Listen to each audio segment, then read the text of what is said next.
तो आज पढ़ेंगे प्री एक्लेम्सिया। प्री एक्लेम्सिया ये एक प्रेगनेंसी रिलेटेड कॉम्प्लिकेशन है।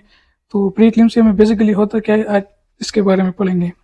Pre eclampsia is new onset hypertension, वो हाइपरटेंशन जो प्रेगनेंसी के दौरान शुरू हो जाए, इसको हम न्यू ऑनसेट हाइपरटेंशन कहते हैं। Of 140 systolic and 90 diastolic. अगर सिस्टोलिक ब्लड प्रेशर 140 से ज़्यादा हो और डायस्टोलिक 90 से ज़्यादा हो, ये हाइपरटेंशन न्यू ऑनसेट में हो, मतलब प्रेगनेंसी के दौरान शुरू हो जाए। Plus there is significant proteinuria, जो यूरिन है उसमें सिग्निफिकेंट अमाउंट ऑफ प्रोटीन आ रहा है। ये सिग्निफिकेंट अमाउंट हम किसको बोलेंगे, जो 300 मिलीग्राम पर 24 आवर। अगर 24 घंटों में 300 मिलीग्राम से ज़्यादा प्रोटीन आ रहा हो यूरिन में, तो इसको हम significant amount of proteinuria plus new onset hypertension, तो ये दो कंबाइन चीज़ें, इनको हम कहते हैं प्री एक्लेम्सिया। अगर न्यू ऑनसेट हाइपरटेंशन है प्लस ये जो प्रोटीन्यूरिया का क्राइटेरिया है 300 मिलीग्राम पर 24 आवर, ये पूरा नहीं हो रहा, तो हम एक और चीज़ देखेंगे, प्रोटीन टू क्रिएटिनिन रेशो। अगर प्रोटीन टू क्रिएटिनिन रेशो 0.3 के बराबर या इससे ज़्यादा है प्लस न्यू ऑनसेट हाइपरटेंशन है, तो इसको भी हम प्री एक्लेम्सिया कहते हैं। New onset hypertension plus protein to creatinine ratio equal to और greater than 0.3। New onset hypertension सब में होगा, प्लस या तो प्रोटीन्यूरिया होगा सिग्निफिकेंट अमाउंट का, या प्रोटीन क्रिएटिनिन रेशो 0.3 के बराबर या इससे ज़्यादा होगा। अगर ये दोनों चीज़ें भी नहीं है, तो फिर हम प्री एक्लेम्सिया को किस तरह डिफाइन करते हैं। न्यू ऑनसेट हाइपरटेंशन, एक नया हाइपरटेंशन जो कि प्रेगनेंसी के दौरान शुरू हुआ हो, plus any of the following, ये जो नीचे दिए गए सिम्टम्स हैं इनमें से कोई भी हो। सबसे पहले इसमें आता है प्लेटलेट्स। अगर न्यू ऑनसेट हाइपरटेंशन है, new hypertension plus platelet less than 100,000, मतलब 1,00,000 से प्लेटलेट्स पर माइक्रोलीटर कम है और साथ में न्यू हाइपरटेंशन है, तो इसको भी हम प्री एक्लेम्सिया कहते हैं। अगर न्यू ऑनसेट हाइपरटेंशन है प्लस सीरम का जो क्रिएटिनिन है वो 1.1 मिलीग्राम से ज़्यादा है, तो इसको भी हम प्री एक्लेम्सिया कहते हैं। मतलब ये जो सिम्टम्स सारे दिए हुए इनमें से कोई भी हो प्लस इसके साथ न्यू ऑनसेट हाइपरटेंशन होता है, इसको हम प्री एक्लेम्सिया कहते हैं। तीसरा जो है ALT AST, एलेनिन ट्रांसअमाइनेज एस्पार्टेट ट्रांसअमाइनेज, ये लीवर एंजाइम है, लीवर एंजाइम्स। तो अगर न्यू ऑनसेट हाइपरटेंशन हो और साथ में एलिवेटेड ALT और AST हो, तो इसको भी हम प्री एक्लेम्सिया कहेंगे। ये एलिवेशन कितना होना चाहिए, मतलब ये जो वैल्यू बढ़ती है ये कितना होना चाहिए। फॉर एग्जांपल, अगर ALT की नॉर्मल वैल्यू मिसाल के तौर पर 2 से 4 तक है, तो ये जो वैल्यू है 4, ये इसका अपर नॉर्मल वैल्यू है, मतलब 4 तक नॉर्मल है, अपर नॉर्मल वैल्यू। तो प्री एक्लेम्सिया के लिए इतना एलिवेशन होना चाहिए कि ये जो अपर नॉर्मल वैल्यू है इसके डबल हो जाए, मतलब ये 4 है तो ये 8 हो जाए। तो अगर 8, मिसाल के तौर पर अगर ALT 8 है प्लस न्यू ऑनसेट हाइपरटेंशन है, तो इसको भी हम प्री एक्लेम्सिया कहते हैं। लेकिन ये जो ALT और AST का जो वैल्यू है, जो बढ़ता है, इसमें 2 टाइम्स अपर नॉर्मल वैल्यू के हिसाब से 2 टाइम्स इंक्रीज आना चाहिए, तो इसको भी हम प्री एक्लेम्सिया कहते हैं। अगर न्यू ऑनसेट हाइपरटेंशन के साथ या तो पल्मोनरी एडिमा है या सेरेब्रल चेंजेस है, सेरेब्रल चेंजेस में अगर हेडेक है सीवियर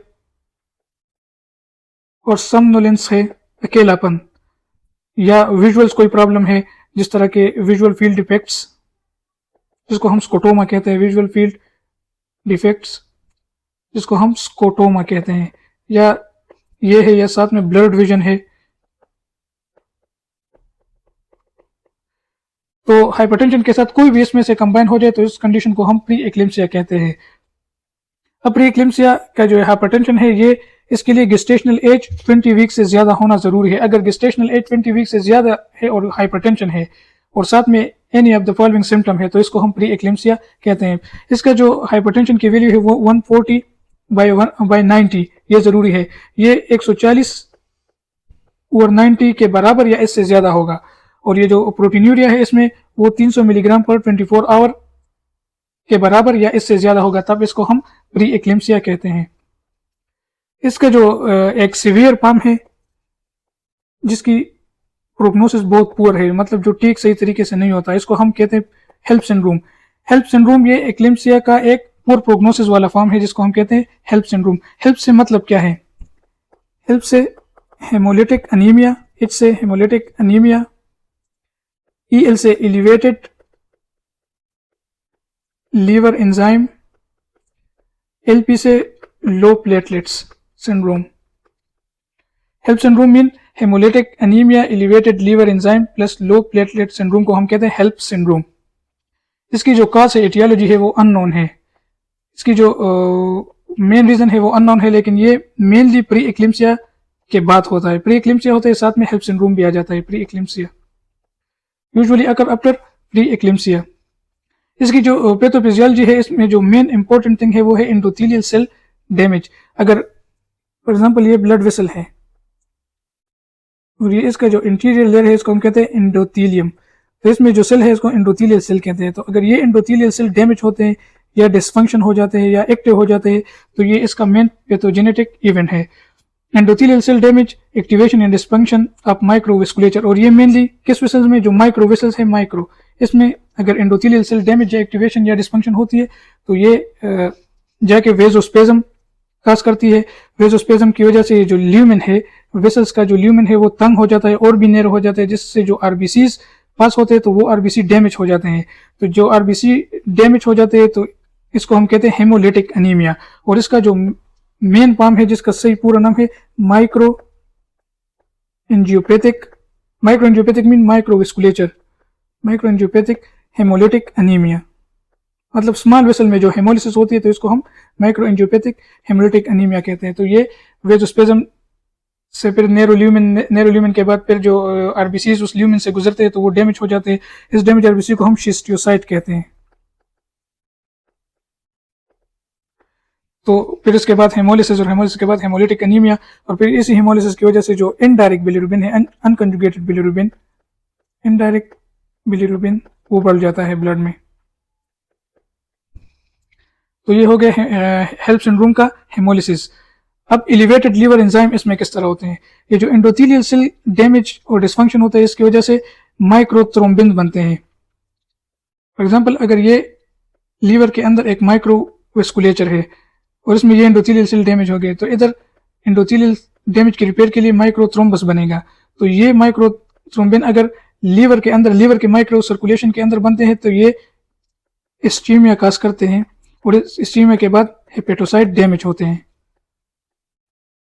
और जब हेपेटोसाइट डैमेज होंगे तो ALT और AST की वैल्यू बढ़ेगी, क्योंकि ये हेपेटोसाइट डैमेज के मार्कर्स भी है। इसमें जो ALT और AST बनता है वो हेपेटोसाइट से बाहर निकलेगा, जिसकी वजह से ब्लड में ALT और AST की वैल्यू बढ़ेगी। तो हेल्प सिंड्रोम में जो दूसरा मेन चीज़ है एलिवेटेड लीवर एंजाइम, तो इसकी पैथोजेनेसिस ये है कि माइक्रोथ्रोम्बस इन लीवर सर्कुलेशन। फिर जो लो प्लेटलेट्स है, तो जो एंडोथेलियल सेल डैमेज होता है इसके बाद इस डैमेज को रिपेयर करने के लिए प्लेटलेट्स उधर एग्रीगेट होते हैं। तो जितने भी ब्लड में प्लेटलेट है वो ज़्यादा से ज़्यादा यूज़ होते हैं। जो प्लेटलेट ज़्यादा से ज़्यादा यूज़ होंगे एंडोथेलियल सेल डैमेज को ठीक करने के लिए, तो जो ब्लड में प्लेटलेट्स की वैल्यू है वो डिक्रीज हो जाएंगे।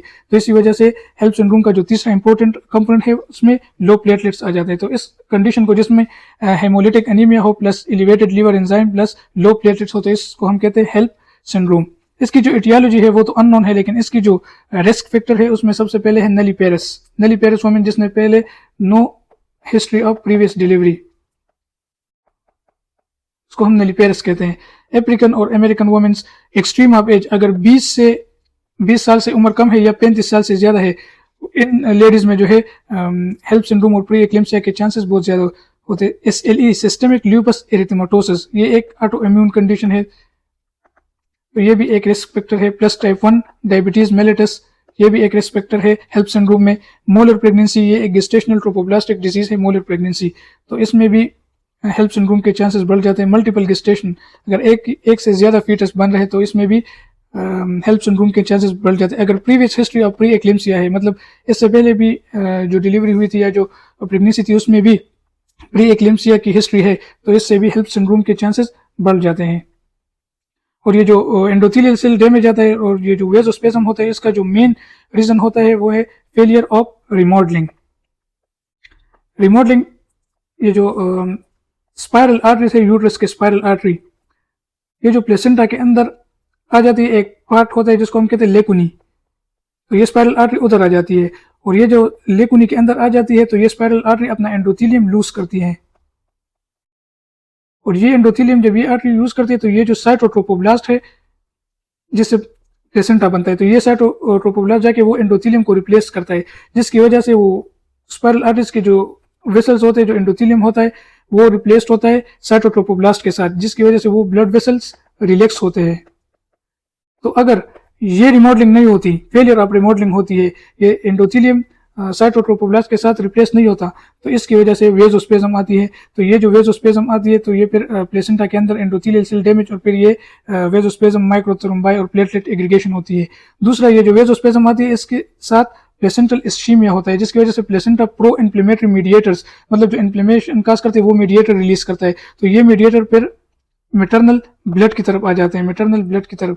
तो ये जो मैटरनल ब्लड की तरफ ये प्रो इन्फ्लेमेटरी मीडिएटर्स आ जाते हैं, तो मैटरनल जो माइक्रोवेस्कुलेचर है इसके अंदर ये वेजोस्पेज्म काज करती है, जिसकी वजह से फिर ये माइक्रोथ्रोम्बाई, प्लेटलेट एग्रीगेशन और नेरोल्यूमिन की वजह से हेमोलिटिक एनीमिया काज होती है। तो इसकी मेन पैथोजेनेसिस है हेल्प सिंड्रोम की। इसके बाद सिम्टम्स क्या है, सिम्टम्स ऑफ प्री एक्लिम्सिया। तो प्री एक्लिम्सिया मेनली इसके सिम्टम के हिसाब से हम डिवाइड करते हैं दो टाइप्स में, एक होता है माइल्ड प्री एक्लिम्सिया और एक होता है सिवियर प्री एक्लिम्सिया। अगर एसिम्टोमेटिक है, मतलब कोई सिम्टम नहीं है, तो इसको हम कहेंगे माइल्ड प्री एक्लिम्सिया। इसमें सिर्फ क्या होगा, ये जो क्राइटेरिया है वो पूरा होगा, प्रोटीन्यूरिया होगा plus blood pressure greater than 140 और 90 होगा। इसके साथ साथ कोई और सिम्टम लाइक लो प्लेटलेट्स का कोई सिम्टम नहीं होगा, साथ में कोई visual disturbance, blood vision, headache, इस तरह का कोई सिम्टम नहीं होगा, सिर्फ ब्लड प्रेशर इंक्रीज होगा और प्रोटीन्यूरिया होगा। प्लस ये जो सिवियर प्री एक्लिम्सिया, इसमें तो ब्लड प्रेशर बहुत ज्यादा बढ़ेगा, ब्लड प्रेशर 160/110 से ज्यादा होगा। दो दफा अगर हम मेजर करेंगे तो दो दफा अगर ये वैल्यू 160 सिस्टोलिक और डायस्टोलिक 110 से ज्यादा आ रहा है, और ये जो दो दफा वैल्यू हम लेते हैं ये 4 आवर अपार्ट हो, मतलब दोनों के बीच 4 घंटे का वक्फा हो। अगर 8 बजे हमने रीडिंग ली है और वो 160/110 आ रहा है, फिर हमने 12 बजे ली जिसके बीच 4 घंटे का वक्फा हो, और फिर भी ये 160 और 110 आ रहा हो, तो इसका मतलब है ये सीवियर प्री एक्लिम्सिया हो है। अगर साथ में अगर जो हाइपरटेंशन है वो नॉर्मल है, 140 और 90 है, नॉर्मल तो नहीं है लेकिन माइल्ड प्री एक्लिम्सिया वाला है, प्लस प्रोटीन्यूरिया सीवियर है, 5 ग्राम, मतलब 5 ग्राम से बनता है 5000 मिलीग्राम और 24 आवर। प्री एक्लिम्सिया के डिफाइन करने के लिए, क्राइटेरिया पूरा करने के लिए हमें सिर्फ 300 मिलीग्राम पर 24 आवर चाहिए, तो इधर 5000 मिलीग्राम पर 24 आवर है, तो ये भी सीवियर प्री एक्लिम्सिया में आता है। अगर हम यूरिन डिप स्टिक, मतलब एक जार में हम यूरिन लेते हैं और इसके अंदर हम एक किस्म का स्टिक होता है, स्ट्रिप होता है, वो इसके अंदर डिप करते हैं, तो इसमें अगर प्रोटीन यूरिन में प्रेजेंट है तो वो ये स्ट्रिप पे हमें नजर आएगा, तो अगर लेस अमाउंट ऑफ यूरिन है तो +1 आएगा, अगर नहीं है तो 0 आएगा, अगर लेस अमाउंट है तो +1, अगर इससे ज्यादा है तो +2, अगर इससे ज्यादा है तो +3। इस तरह अगर यूरिन डिप स्टिक टेस्ट हम करें तो सीवियर प्री एक्लिम्सिया में +3 या +4 तक हमें रीडिंग मिलती है। Oliguria mean less amount of urine, अगर यूरिन 500 मिलीलीटर पर 24 आवर्स से कम आ रहा है तो इसका मतलब है कि रीनल डैमेज हुआ है, तो ये भी सीवियर प्री एक्लिम्सिया में आता है। अगर सेरेब्रल जो साइंस एंड सिम्टम है वो सीवियर है, मतलब सीवियर हेडेक है प्लस सोमनोलेंस है, अकेलापन, तो ये भी severe pre eclampsia. Plus visual change में जो स्कोटोमा होता है और ब्लड विजन, हेल्प सिंड्रोम आ रहा है, या राइट अपर क्वाड्रेंट पेन है, या पल्मोनरी एडिमा है, तो इस केस में हम इसको सीवियर प्री एक्लिम्सिया कहेंगे। अब ये जो प्री एक्लिम्सिया है माइल्ड और सीवियर, इसकी मैनेजमेंट हम किस तरह करेंगे, तो इसका जो मेन अल्टीमेट ट्रीटमेंट है वो है delivery of the fetus. Delivery of the fetus is the only cure. हम ये जो फिटस है उसको डिलीवर करेंगे तभी ये प्री एक्लिम्सिया की कंडीशन खत्म होगी। लेकिन अगर गेस्टेशनल एज कम है तो फिर हम क्या करेंगे, तो इसके लिए हम इस मैनेजमेंट को हमने दो ग्रुप्स में डिवाइड किया है। एक, अगर gestational age greater than 34 weeks है, और अगर gestational age less than 34 weeks है। अगर gestational age greater than 34 week है तो इस केस में हम इंड्यूस लेबर, हम लेबर स्टार्ट करेंगे, इंड्यूस करेंगे, इंडक्शन ऑफ लेबर। ये हम किस तरह करेंगे, हम आईवी इंट्रावेनस ऑक्सीटोसिन देंगे, प्लस प्रोस्टाग्लैंडिन देंगे आईवी, प्लस एमनियोटोमी, ये जो एमनियोटिक मेम्ब्रेन है इसके अंदर हम इस तरह का रप्चर करेंगे जिसकी वजह से वो हम इसको रप्चर ऑफ मेम्ब्रेन कहेंगे, जिसकी वजह से ये जो इंडक्शन है, जो लेबर है वो स्टार्ट होगी और डिलीवरी हो जाएगी। अगर डिलीवरी या लेबर के दौरान सीजर आ रहे हैं, क्योंकि ये जो प्री एक्लिम्सिया है इसका नेक्स्ट लेवल जो है वो फिर प्री एक्लिम्सिया के साइन एंड सिम्टम के साथ एक और सिम्टम ऐड होता है सीजर्स का, तो फिर हम इसको कहते हैं एक्लिम्सिया। तो अगर डिलीवरी के दौरान सीजर आ रहा है तो इस सीजर की प्रिवेंशन के लिए हम कंटिन्यूस इन्फ्यूजन मतलब ड्रिप्स लगाएंगे कंटिन्यूसली मैग्नीशियम सल्फेट के, तो इससे ये जो सीजर है वो नहीं होंगे या कम होंगे और इसकी प्रोफिलैक्सिस मतलब प्रिवेंशन हो जाएगी। तो अगर मैग्नीशियम सल्फेट हम देंगे तो इंट्रापार्टम मतलब डिलीवरी या लेबर के दौरान, तो ये कंटिन्यूस इन्फ्यूजन हम देंगे जिसकी वजह से मैग्नीशियम सल्फेट की टॉक्सिसिटी के चांसेस बहुत ज़्यादा बढ़ेंगे। तो मैग्नीशियम सल्फेट की जो टॉक्सिसिटी है इसके साइन एंड सिम्टम में है कोमा, एक तो ये पेशेंट कोमा में चली जाएगी, प्लस रिस्पायरेटरी पैरालिसिस, ये जो रिस्पायरेटरी मसल है उसकी पैरालिसिस होगी जिसकी वजह से सांस लेने में मुश्किलात होंगी, plus loss of DTR, DTR mean deep tendon reflexes, ये जो डीप टेंडोन रिफ्लेक्स है जिसमें पेटेलर रिफ्लेक्स सबसे कॉमन है, पेटेलर रिफ्लेक्स ये लॉस हो जाएगी। तो ये मैग्नीशियम सल्फेट की टॉक्सिसिटी है और इस टॉक्सिसिटी के लिए जो हम एंटीडोट देंगे वो हम देंगे आईवी कैल्शियम ग्लूकोनेट। तो ये ट्रीटमेंट है माइल्ड प्रीएक्लेम्सिया की अगर गेस्टेशनल एज 34 वीक से ज़्यादा है। अगर गेस्टेशनल एज 34 वीक से कम है तो इस केस में हम क्या करेंगे, इस केस में हम कंप्लीट बेड रेस्ट देंगे plus conservative treatment, conservative treatment में हम मतलब हाइपरटेंशन को कंट्रोल करेंगे और भी जो कंजर्वेटिव मैनेजमेंट है मतलब प्लेटलेट्स के जो साइन एंड सिम्टम है उसको कंट्रोल करेंगे। अगर लेस देन 34 वीक है, जब ये गेस्टेशनल एज 34 वीक से ज़्यादा होगा तो फिर हम लेबर को इंड्यूस करेंगे मतलब ऑक्सीटोसिन, एमनियोटोमी और प्रोस्टाग्लैंडिन, और फिर इसके बाद डिलीवरी करेंगे। तो ये अगर gestational age less than 34 week है। अब अगर सीवियर प्री एक्लेम्सिया है तो सीवियर प्री एक्लेम्सिया के लिए सबसे पहले हम ब्लड प्रेशर को कंट्रोल करेंगे। सीवियर प्री एक्लेम्सिया में बीपी की जो वैल्यू होती है सिस्टोलिक वो 160 से ज़्यादा होती है और डायस्टोलिक 110 से ज़्यादा होती है। तो हम इस 160 की वैल्यू को डिक्रीज़ करेंगे 160 से और 110 की जो वैल्यू है उसको 90 और 100 के बीच लाएंगे। तो इस तरह हम ब्लड प्रेशर को कंट्रोल करेंगे। सबसे पहला स्टेप हमारा यही होगा सीवियर प्री एक्लेम्सिया में। इसमें जो मेन दो ड्रग्स हम देते हैं, एक होते हैं लेबिटोलोल जो कि एक बीटा ब्लॉकर है और दूसरा ड्रग है हाइड्रोलाजिन जो कि कैल्शियम चैनल ब्लॉकर है। तो ये दो ड्रग्स हम यूज़ करेंगे और ये जो सीवियर ब्लड प्रेशर है इसको हम डिक्रीज़ करेंगे। दूसरा स्टेप हमारा होगा कि हम ये जो सीजर या तो मौजूद है या इसकी प्रिवेंशन के लिए कि डिलीवरी के दौरान इंट्रापार्टम सीजर ना हो तो इसके लिए हम मैग्नीशियम सल्फेट यूज़ करेंगे।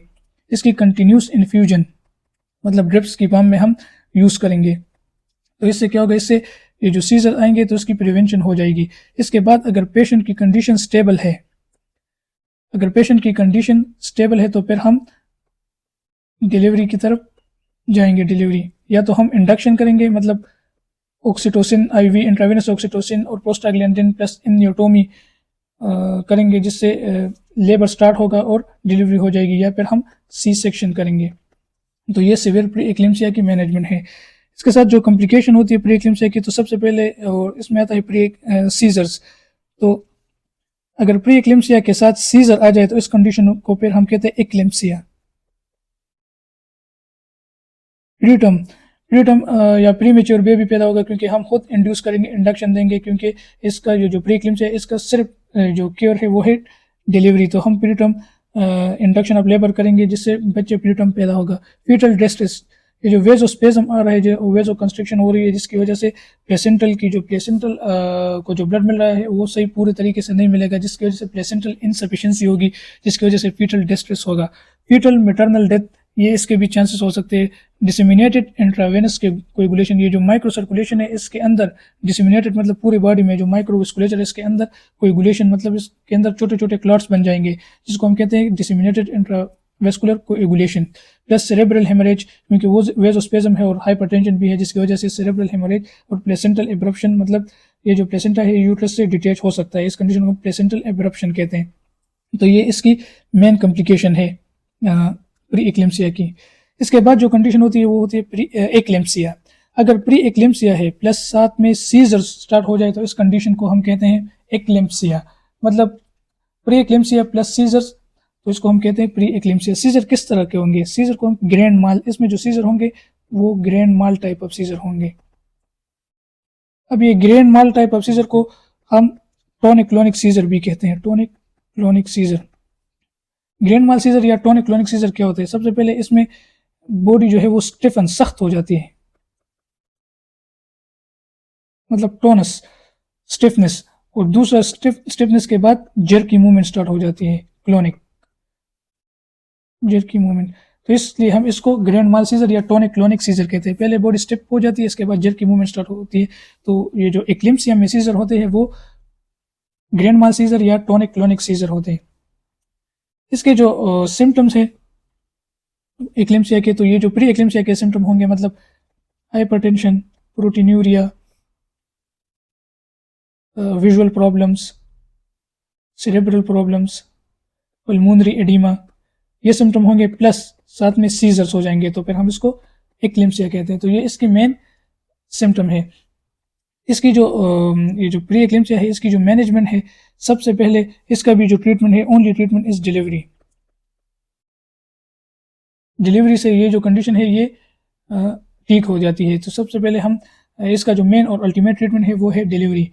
प्लस डिलीवरी से पहले हम क्या करेंगे, इसमें सीजर आते हैं तो सीजर की मैनेजमेंट ABC वाली मैनेजमेंट करेंगे। ए मीन एयरवे, ब्रीथिंग और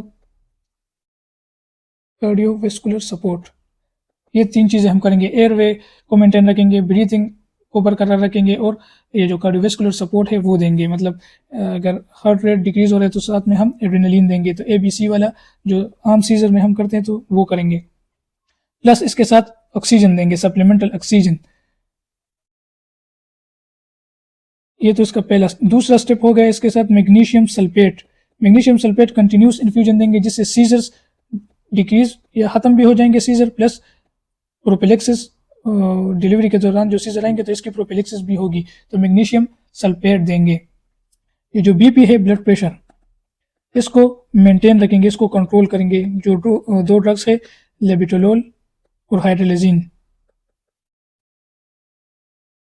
ये 2 ड्रग देके BP को कंट्रोल करेंगे। तो सबसे पहले एयरवे, ब्रीथिंग और ये जो CVS है कार्डियोवेस्कुलर, इसको मेंटेन रखेंगे। फिर मैग्नीशियम सल्फेट देंगे ताकि सीजर ना हो, ये जो ऑलरेडी सीजर हो रहे हैं ये भी खत्म हो जाएंगे। और फिर ये जो कंटिन्यूस इन्फ्यूजन देंगे लेबर के दौरान, इससे लेबर के दौरान जो सीजर आएंगे इसकी प्रिवेंशन हो जाएगी। प्लस ब्लड प्रेशर को स्ट्रिक्टली मॉनिटर करेंगे और कंट्रोल करेंगे। जो लेबिटोलोल और हाइड्रोलेजिन, ये 2 मेन ड्रग्स हम देंगे जिसके साथ वो ब्लड प्रेशर कंट्रोल होगा। प्लस हम पोलिस कैथेटर लगाएंगे।